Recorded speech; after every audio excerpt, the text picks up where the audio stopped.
Welcome to another episode of the Go With John Show. I'm John Jorgenson, and today, coming to you solo, my team has been asking me to talk about the 18 months my family and I spent living in an RV. And I was convinced by my team that it was real estate related because it was my home. I did live there with my family for 18 months, and there were a lot of interesting things that came about it. So how did it all happen? So my wife and I had always planned on buying an RV when our kids went to college, which was, 4 years from when we actually did it. And when COVID came along, we had an opportunity to purchase a 38 BA was the floor plan, 38 BA, I'm sorry, it was a 37 BA Tiffin motorhome bus.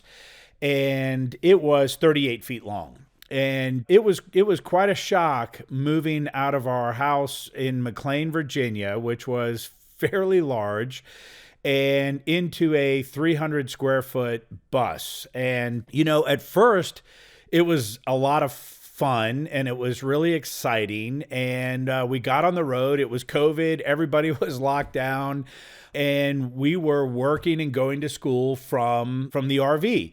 And I think the first challenge we had, I'm going to talk about some of the challenges and I'm going to talk about some of the great things about it. The first challenge we had was the Wi-Fi connections, and the opportunity to connect to the internet was not nearly as good as I expected it to be. So my vision was that we were going to be able to drive around and, park at campsites and park at there's a lot of Class A where you have to have a Class A RV, which is kind of the bus style, to even get into them. And I thought we'd be able to park at campsites in these Class A resorts and tap into the internet and go to school and work at these facilities. And it turns out a lot of these places have an internet connection, right? And then they set up a Wi-Fi hub and everybody connects to the same Wi-Fi router. And as soon as you get 10 or 15 or 20 people trying to use one connection, it slows down and bogs down and the video glitches. And never mind if you get 200 or 300 people trying to get on, you can't even get on to the internet. So that was really frustrating. So the first thing we did is we bought one of these wine guard dishes that you put on the roof of your bus, and it allows you to get kind of like a hotspot right inside your bus. So I tried that. That didn't work out as well as I expected either. However, I will say that a lot of my friends that I made along the way and some other folks that I know that live in their RVs are very, very happy with their WineGuard internet connection. So I did not have the same luck that they had. So I don't know if it was something that I was doing technically wrong or if my expectations were higher than theirs. But when I get online and I'm doing a video conference meeting, I expect to be able to have the meeting without the internet glitching at all. And maybe the other folks are using their internet connection differently than I was. So I was, again, this was 2 years ago, right? We're talking 2020, right when COVID started. And now I'm having this conversation in 22 and things may very well have improved over the last couple of years. So that was a challenge. And how I finally solved it for me was I just started using the hotspot on my phone. So if we didn't have 5 bars or 4 bars on our phone wherever we would park, we would go, like if I had a meeting or if the kids had to go to school, we would go to a Walmart parking lot and we would throw out one of the slides. My wife would turn on her hotspot. We would turn on a hotspot for the iPad. Each one of the kids would log on to a separate hotspot.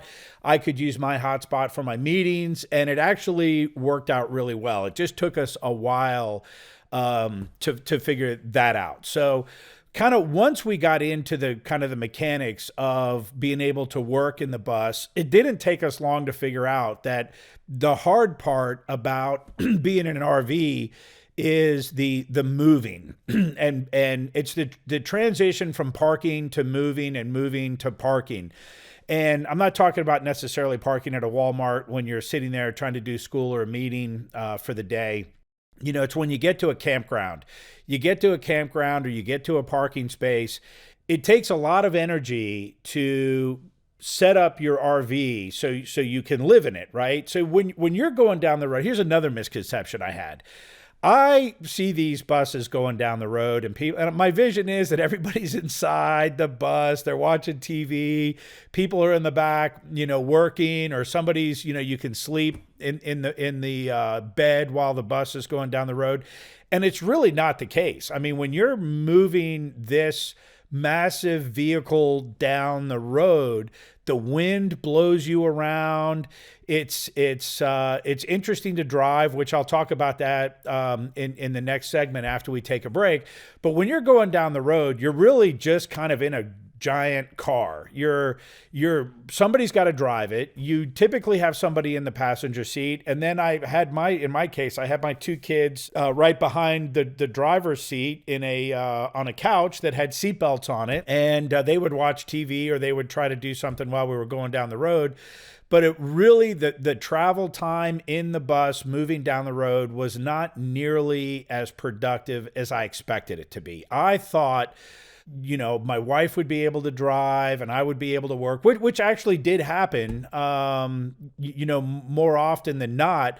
But the quality of the work time was not as great as I thought. I'd be totally relaxed, like when you're on an airplane. Not the case. So, the driving of the bus, which I'll talk about in the next segment, is a really interesting exercise. But overall, I think the two biggest misconceptions, actually the three biggest misconceptions, were ability to connect to the Wi-Fi, ability to work in the bus, and then what it was actually like to be, kind of going down the road in the bus while you're doing it. But there are a lot of great things that came out of spending time in the bus with my family. I mean, I always say to everybody, and it's kind of tongue in cheek, but it's true. If you want to get to know your family really well, move everybody into a little bus and live there for 18 months, because you will get to know every aspect of everybody's personality really well. And fortunately in our family, we all get along really well. Certainly we have our tensions. And when you get everybody cramped into a little space like that, especially for 3, 4, 5 days in a row, if you're moving, parking, and you're traveling every day, it can get tough, for sure. But I mean, we look back on it, it was a great experience for our family. We have, 90% great memories of our time in the bus, and we have 10% of the time that we want to forget, and I think any family would have the same thing. So we're going to take a quick break. We're going to come back. I'm going to talk about driving the bus, and I'm going to talk about some of the other experiences we had while we were living. We call it the COVID bus. All right, we'll be right back. A lot of folks think that building a custom home is a complicated and arduous process. It doesn't have to be. At Stanley Martin Custom Homes, we have the process down to a science. We will bring you through the buying, design, and building phase one step at a time. Head on over to webuildonyourlot.com and check us out. Reach out to us if you want to get started on the path to your very own Stanley Martin custom home. All right, so welcome back. Still here talking about our family experience in the RV. And I think one of the most notable things was when I was doing my research and I was trying to figure out if I was really going to do this or not, I learned that different states have different requirements for licensing RV drivers. And Virginia did not require an RV driver's license. And that's really interesting to me because I think they should. So basically, I'd never driven a bus before in my life. I went to the RV dealership. I bought the RV, and they basically tossed me the keys and say, here you go. And I'm like, well, I've never driven this thing before. How do I drive it? They're like, take it for a couple laps around the parking lot and you'll be good. And I'm like, wow. So I did. I had my wife and kids stand in the dealership entryway while I did it. I'm like, okay, well, let me drive this thing on my own first. And took 2 laps around the parking lot. I loaded up the family and we went down the road.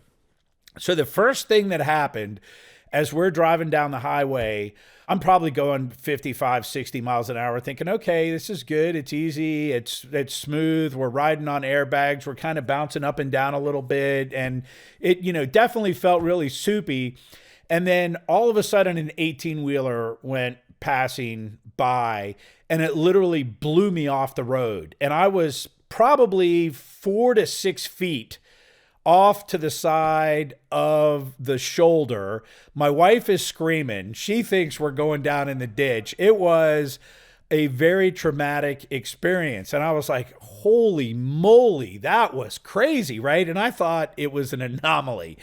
And so I get back in my lane, and now my adrenaline's up. I've got 2 hands on the wheel, and we're driving, and I'm on 95. I'm going north at 95 from Richmond up towards DC, and then another 18-wheeler passes us. Same thing. I get blown off the road, but this time I'm ready for it because I can kind of feel it coming now. Now I start to get the sensation, and it kind of feels like the back end of the bus gets pushed to the right. And then, I was steering to the right because instinctively, if you're driving on snow and your vehicle starts to skid to the right, you steer into the skid. Well, not when you're driving a bus. That's the wrong move. So I start to figure out when the back of the bus goes to the right, I've got to hold the wheel, strong. And then as the 18-wheeler or any big truck, right? Because there's you really feel the wind pressure from the vehicle passing you. So as that big vehicle gets to the front of your bus, you really have to steer left into it. I'll bet you it took me 6 months to really get comfortable with having these big rigs pass you. It was probably the worst thing about getting into the RV lifestyle was not being ready for that. And I think part of it is that my first RV was my biggest RV, and I didn't have any experience with smaller RVs. And if I had, it probably wouldn't have been such a shock. But along the way, in my travels, I met lots and lots and lots and lots of people who just went out and bought a bus, and they never had a bus before, and they had the same experience, that I had. So in my conversations with other folks along the way, I did learn that buses that have a tag axle, which means that you've got 3 rows of tires instead of 2 rows of tires, right? So you have your front wheels, right, that steer the bus. Then you have your back wheels, which that first row is normally 4 tires, right? 2 tires on each side. And a tag axle is when you have another set of tires behind that give you stability, right? And there's just 2 tires in that third row. It's called a tag axle. So the folks that had a tag axle said that made a big difference with regard to the stability of their RV while they were being passed by 18-wheelers. So that's just something to think about. If you're trying to figure out, do I want, there's a lot of considerations that you have to take into mind when you're trying to buy an RV. When you start getting up in that 37, 38, 39, 40 foot length, if you're going to do more than 38 feet, I would certainly get a tag axle. If I were ever going to get another bus, my wife and I have both agreed it's going to have a tag axle because we just want more stability down the road. It'll be a little more relaxing. However, I will add that I totally got completely comfortable with 18-wheelers passing me. It really became just second nature. Didn't even think about it. They're passing, and I was able to hold the bus steady in my lane, but it took a little while. So, one other thing that I think was something that I'll talk about is, when you pull into a campground or you pull into an RV resort. A lot of these places call themselves resorts. I challenge some of them for using that terminology, but I will play along.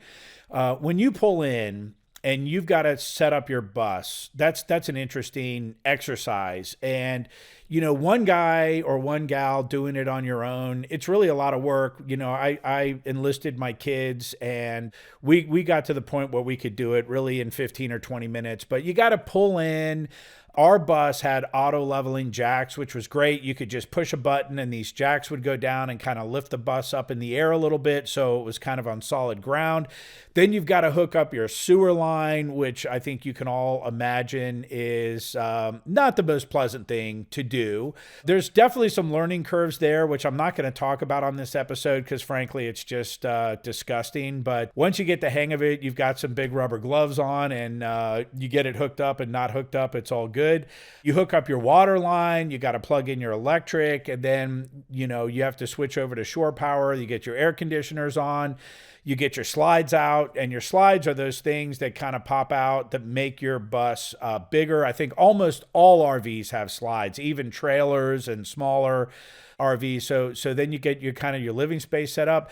And then you've got to deal with all the stuff that got messed up while you were driving down the road, which you get better and better and better at it. When you have a whole bunch of dishes in the cabinet and you open the cabinet and they all fall out, you learn not to put the dishes back in the way you did it before. But there's all these learning curves that you have to go through. And I think, the biggest thing is you want as little in your RV as possible. You have to be a minimalist. You want as little, when you got 4 people, it's hard. And in our scenario, our kids had to make their bed every night because we had a sleeper sofa. So the kids had to sleep on this sleeper sofa, and we had one bed in the back. So we had a king size bed in the back where my wife and I would sleep. And every single night the kids had to pull out the sleeper sofa, make the bed. But now we couldn't use the whole front half of the bus because the bed was there. You couldn't even really walk up to the driver's seat and the passenger seat without literally climbing over the bed. And then in the morning when they woke up, you had to put it all away, fold it up, put the cushions back, right? And then you've got kind of the couch cushions are laying around on top of the dinette that we had. So the bus, when you're in sleep mode, is not really usable. So when you decide to go to sleep mode, everybody's kind of be in their bed. That's an R bus, right? Now there are buses out there that have bunk bed floor plans in them. And the more research I did about that, I decided that the bunk beds were not right for us for a couple of reasons. Number one, they were not very long. And my kids are 14 years old now, and they're already almost 6 feet tall. It's unbelievable. I think those bunk beds that are in there are maybe 5.5 feet tall. Don't hold me to that, but do your research on that if you're thinking about buying a bus for the kids to sleep. But in talking to folks over the years, I have heard people tell me, and I've heard people tell other people, don't get the bunk bed configuration unless you've got little kids and you plan to do a lot of traveling, because once the kids get to a certain size, they can't sleep in there anyway. And now you have all this space, which is very valuable in a bus. Every inch is valuable. Now you have all this space that's dedicated to beds that you can't use for anything else other than storage, right? So I hear folks would start to use that area for storage. So for us, it wasn't the right choice to go the bunk bed route, but for other folks it would be. So there's a lot of personal decisions that you have to make. Another decision you have to make if you're thinking about going this route is, do you want the dinette, or which a lot of people don't do anymore? We liked it because we could use it while we were going down the road to work. I would sit at the dinette and actually work while my wife would be driving. And we had seatbelts at the dinette, so we could, and that's another thing. I'll just digress for a second. How many people can you seat in your bus with seatbelts? So they'll tell you at the dealership, nobody really wears seatbelts when you're going down the road. I just feel differently. I wanted to have my passengers belted in. And in our particular bus, I think we could seat easily 7. Let's see, we had 1, 2 in the front, right? Driver's side, passenger side. We had two seatbelts on the couch, and then we had 4 seatbelts on the dinette. So we could have 8, right? 2, 4, 6, 8. We could have 8 people seatbelted into our bus going down the road, which is really unusual. There aren't very many buses that have that many belts in it. We were thinking about using the bus, going down the road, being able to do homework, being able to do business work while the bus was moving. And again, I think I already said it earlier, but that was a misconception. Living in the bus and operating in the bus while it's going down the road is a lot harder than I thought it would be. Internet connectivity was a lot harder, and just physically trying to work in that thing when you're worried about an 18-wheeler blowing you off the road. I mean, it's hard to relax and do anything when you're going down the road. So another thing that you're going to want to consider if you're going to do a bus is, do I do the diesel engine or do I do the gasoline engine? Like, I personally have been a diesel guy since the beginning of time. Since I could afford my first diesel engine, I've always had diesel. And, when I was really young and I bought my first truck, I couldn't afford diesel. The diesel engine was $5,000 more than a truck with a gas engine. So I just had to buy gas fueled vehicles. Once I got into my first diesel vehicle, it really was amazing at how incredibly easy it is to maintain and how long it lasts. I mean, you can do your own research on this, but the diesel engines are just phenomenal. They don't get old and tired. They get stronger and better as they age, in my opinion, right? Do your own homework. I'm not certainly pretending to be an expert on diesel engines, but I have been driving diesel trucks and diesel equipment, for 25 years. And when I went to buy an RV, I wouldn't even consider a gas engine. Now, the diesel RV, I think, adds about, at the time, it was about $50,000 more for a diesel engine in the bus. But for me, the quality of the ride, it's heavier, it's a diesel pusher, so the engine's in the back pushing the bus versus the gas engine in the front, which is pulling the bus. And when you have the gas engine in the front, you've got the engine right underneath you while you're driving down the road. So it's louder. I believe you have heat that comes into the bus from the engine. So all things considered, for me, a gasoline engine wasn't even an option. But you have to decide, how are you going to use the bus? So when I bought it, I thought we were going to be on the road, working on the road, moving around a lot more than we found out was practical. So if you're going to buy an RV and you're going to drive it 2 or 3 or 4 hours and you're going to park it for a week to go on vacation, then I would do the gas engine, right? But if you're going to be traveling the country and you're living in this thing full time, then I wouldn't even consider a gas engine. That's just me. But think about how you're going to use it and what is it going to be for you. And I'm going to add, one other thing, which comes from my experience in real estate. Don't only think about how you're going to use it today. How are you going to be using it 4 or 5 years from now, right? So if you have 12-year-old kids and you're thinking, wow, the bunk beds would be great for them. Well, when they're 16, those bunk beds probably won't be so great for them. So try to see, how long do you think you're going to keep this bus?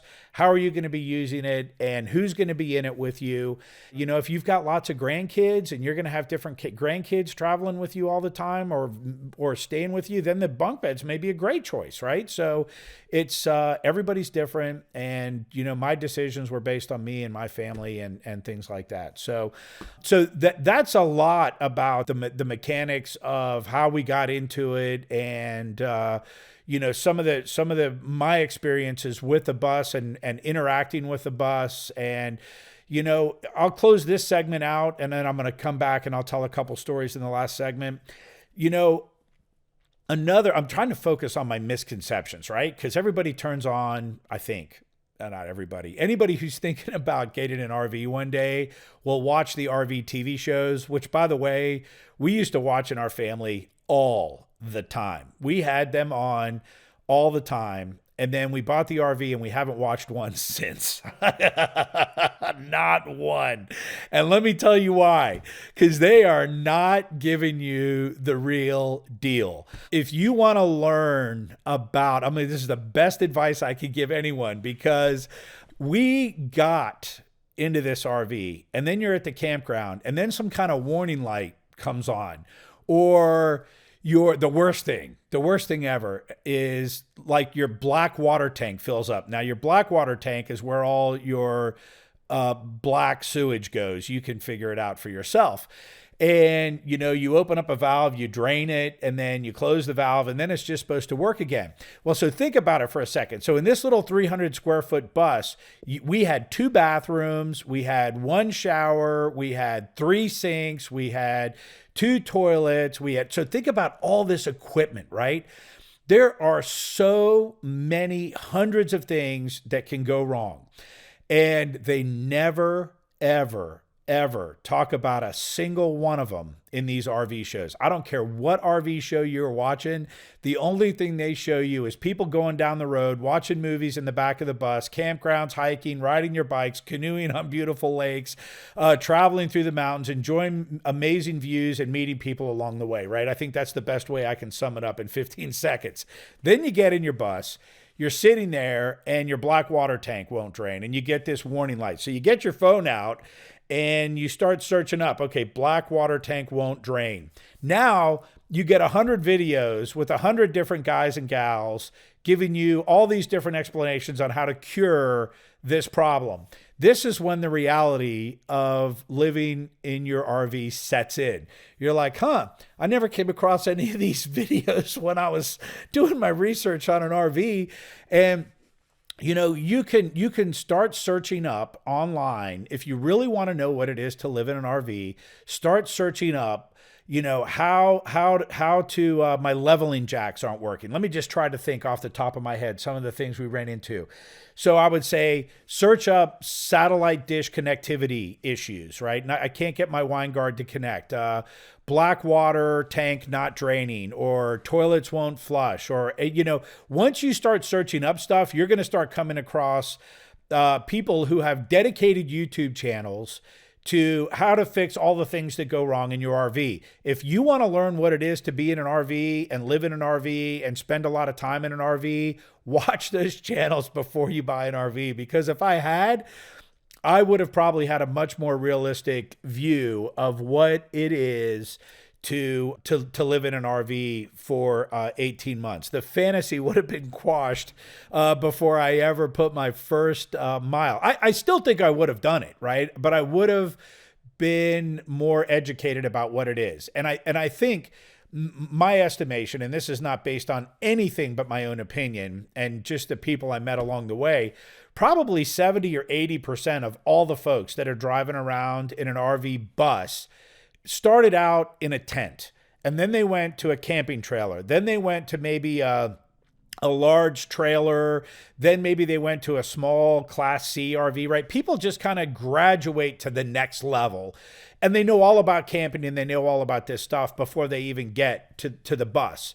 But I would say there's probably 20 or 30% of the people out there that just, they go through their whole lives and they're like, yeah, one day I'm going to buy an RV and I'm going to move into this thing and it's going to be great. And I think for those folks, I would advise spend some time on the YouTube channels, find the channels that tell you how to fix things and learn what it is. Because literally you have to be able to solve some of your own challenges with your bus, because those RV mechanics are expensive. You can't always get them. They don't show up sometimes for 3, 4, 5 days. And a lot of these things you can fix yourself. You've got to like to tinker and work on things. And I'll tell you, if you don't, there are going to be a million people around you at wherever you are parked that are going to be savvy at how to fix problems. And a lot of these folks love to help other people. There's a lot of retired folks out there that know their bus inside and out. And if you start having a problem and you start asking around the campground or the resort or wherever you are, they will come out of the woodwork to help you. And I will say the number one greatest thing about the RV lifestyle is the people you meet along the way. And there is, I'm going to take a quick break and then we're going to come back and close out, and I'll just wrap up with some happy thoughts. But arguably, I met some really great people, some really interesting people I would have never met in my life. And I'll talk about that right when we come back after this break. I'm John Jorgenson, and if you want to learn more about buying a home or selling your existing home, contact us through the show. We work with an incredible network of professionals who can help you get through the process smoothly. Again, that's gowithjohn.com.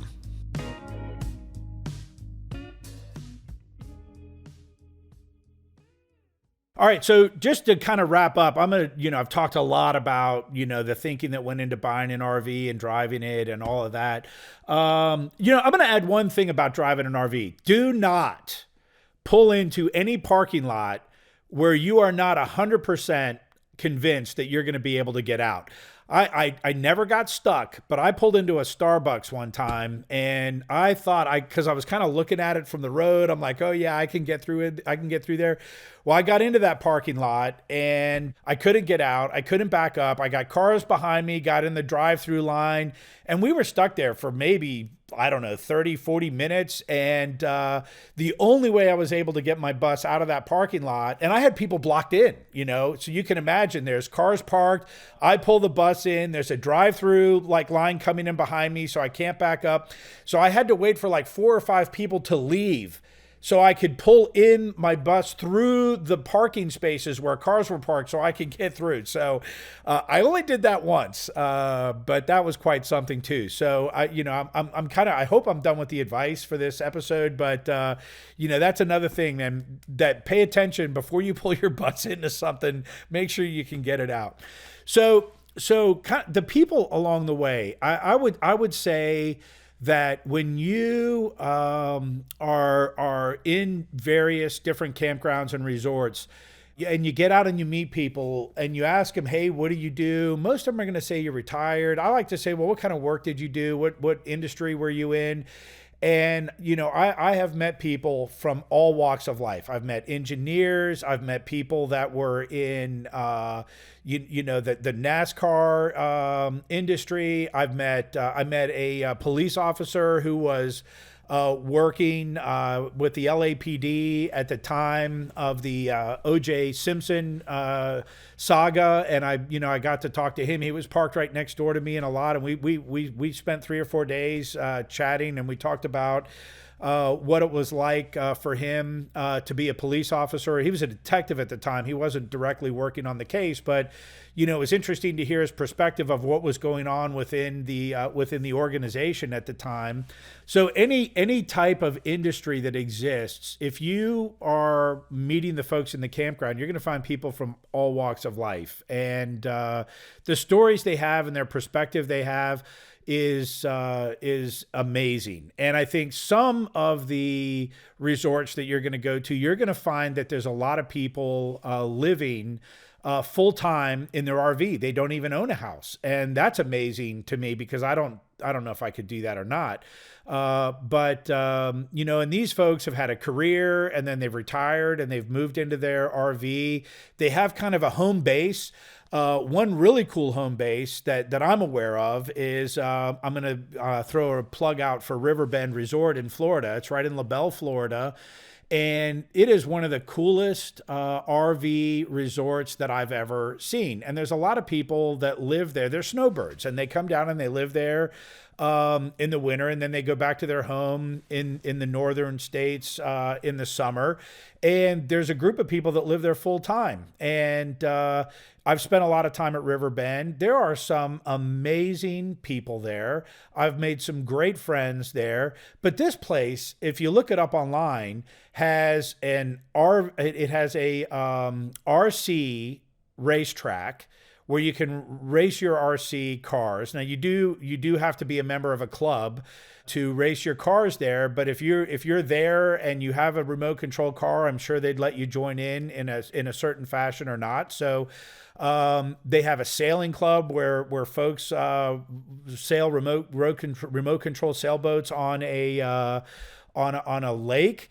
The resort is right on the Caloosahatchee River, where they have a boat dock, and they've got folks with boats that you can go out and some of them are happy to bring you on their boat and take you up and down the river. They've got a train set that they set up every winter.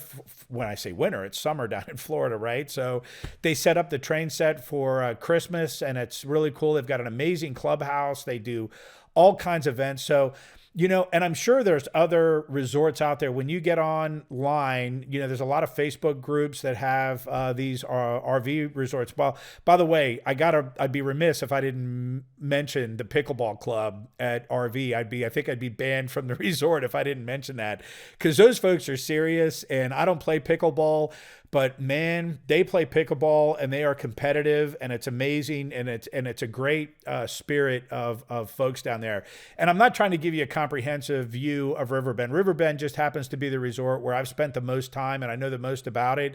And I've never been to another resort anywhere that had so many different activities that Riverbend has. They have a huge pool. They've got two hot tubs, and it's just amazing. It's a really, really cool place. But there are other places out there. So when you think about all the folks that you can meet, they are, you're going to meet ex-police officers, engineers, farmers.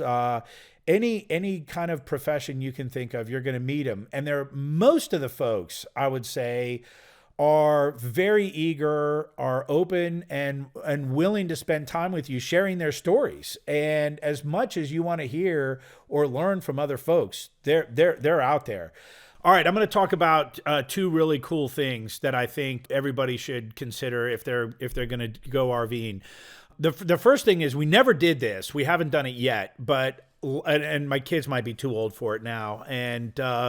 But many people told me, you have got to go do the Disney Wilderness RV experience. Because I would always ask people, where should I go? What kind of a great experience did you have somewhere? Was there one place where you went where you think we have to go? I would ask a lot of people that question. And most people came back with, if you've got kids, you've got to do the Disney Wilderness experience. I never did it. I haven't done it yet. But I just want to throw that out there because so many people told me about it along the way that I think you should explore it. And the folks would say to me, it is so cool that you will never even go into the Disney park. That was kind of a reoccurring thing. When you pull your RV in there and you park it, just the campground is so amazing, you're not going to want to leave it. So I don't know if that's true or not, but I did hear it from a lot of people. So I'm going to talk about the best trip that we took, that we still talk about today, was we went up to Michigan in the RV, and shame on me, but we had the bus, and there's a little bit of a rebel in me still. So the governor says, don't come to Traverse City. Then, of course, I think we all know, we heard like the next weekend, the governor and her husband, and or maybe it was just her husband, was launching his boat and was boating to Traverse City. Well, I'm like, okay, if it's good enough for him, it's good enough for us. So we're in the bus and we didn't really have anywhere to go. We said, let's go to Traverse City, right? And that was what drove us there. It was just, let's just be rebels and go check it out. So this was right at the beginning, I think, when we were in the throes of COVID. You can obviously timestamp it by when this conversation happened. It was within a few weeks of this event. So we got to Traverse City, and we had a we parked at a really, really nice resort, really high end. And we got in our car, which we were towing behind the RV, and we went to Traverse City.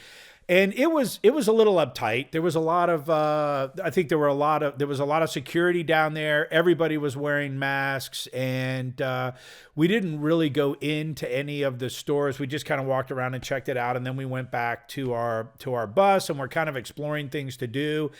And there's a lake up there called Lake Charlevoix. And it was amazing. And we started realizing we could rent a boat. And we're like, yeah, that'd be a cool thing to do. So we rented a pontoon boat. And we rented a tube. And we'd never been tubing before. And we spent, 4 or 5 hours out on Lake Charlevoix tubing. It was one of the greatest experiences we've ever had as a family, that we would have never had if we hadn't been in an RV and it wasn't planned. And so not only did we tube, but we were on this pontoon boat, had like a 200 horsepower engine on it. So it was pretty fast. But we were able to kind of stroll around this lake on the boat, and it was just a really cool, magical place. Lake Charlevoix. So here's what if you search it up online. Lake Charlevoix is a lake in Charlevoix County in Michigan. It's the third largest inland lake in the state of Michigan with a surface area of 17,200 acres. So really a cool place. I can't stress it enough. So that was a lot of fun. We had a great experience, and that was, 2 years ago, and my kids still talk about Lake Charlevoix today.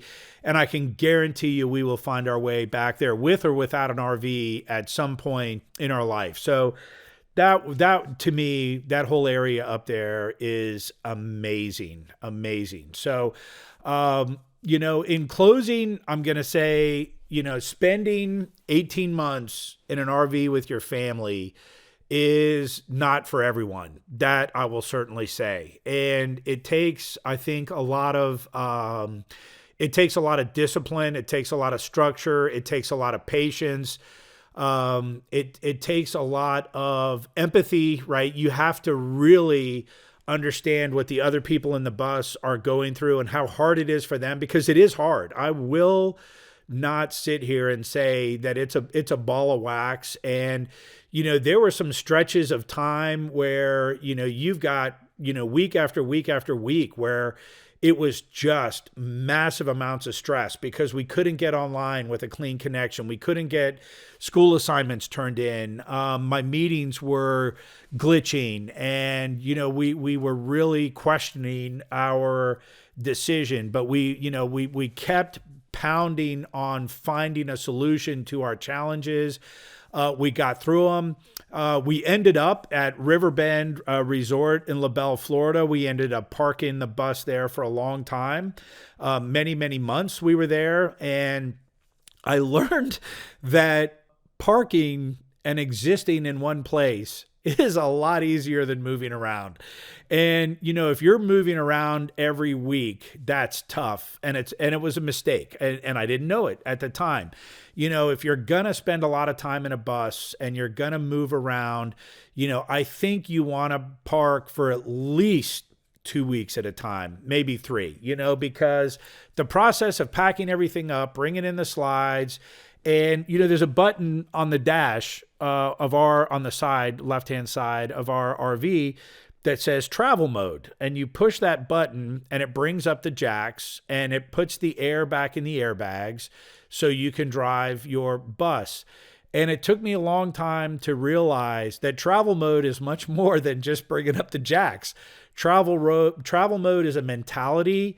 Travel mode is a way of existing when the bus is moving, right? You've got to secure your refrigerator. All your food in the refrigerator has to be secured. Bubble wrap, I recommend you put bubble wrap in your fridge to hold everything tight. Bringing the buses in, having people in their seatbelts, having your stuff out that you're going to want while you're in travel mode, because once you go to travel mode, maybe you can't get to some of the storage compartments that are under the bus.